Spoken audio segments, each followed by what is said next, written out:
In the year 1471, long before the name Ghana was written on European maps, Portuguese sailors arrived on the warm shores of the Gulf of Guinea. Fair exchange for friends, yes?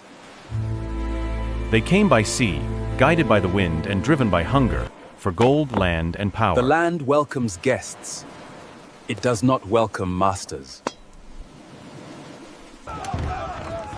At first, the Europeans came as traders. The Portuguese built Elmina Castle in 1482, claiming it was for trade and protection. Gold, ivory, and pepper were exchanged for cloth, guns, and alcohol. It is a monument to our king's devotion. The trade in gold.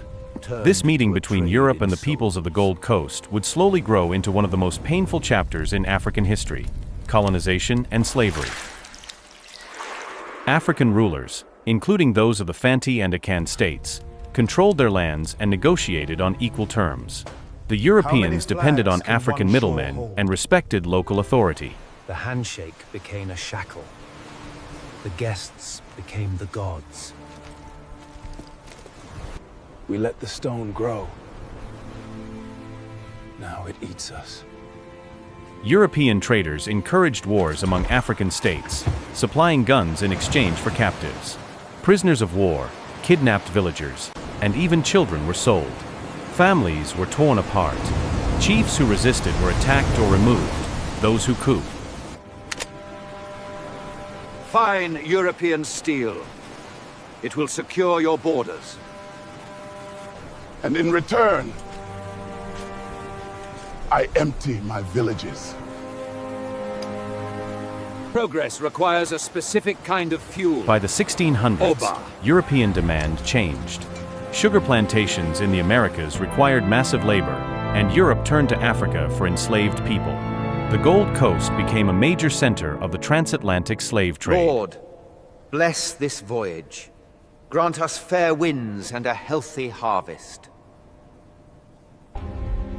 A thin ceiling separates the prayers from the screams.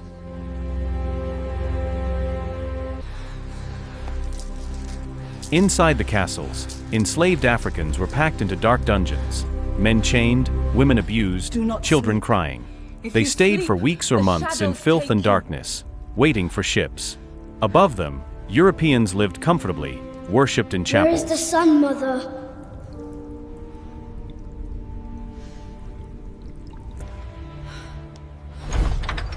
The sun has forgotten us. We belong to the sea now. Bodies stacked like timber in the sweltering dark. The Americas crave bone and blood. We are merely the merchants. One continent is built. The other is bled dry. The great theft is complete. History begins its silence. The chains didn't break.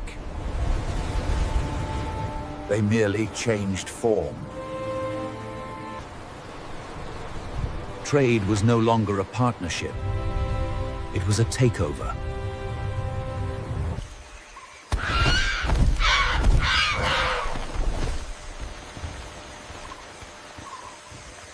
Through blood and deceit, the Empire pushed inland. Cannons met spears. The ancient fell to the new.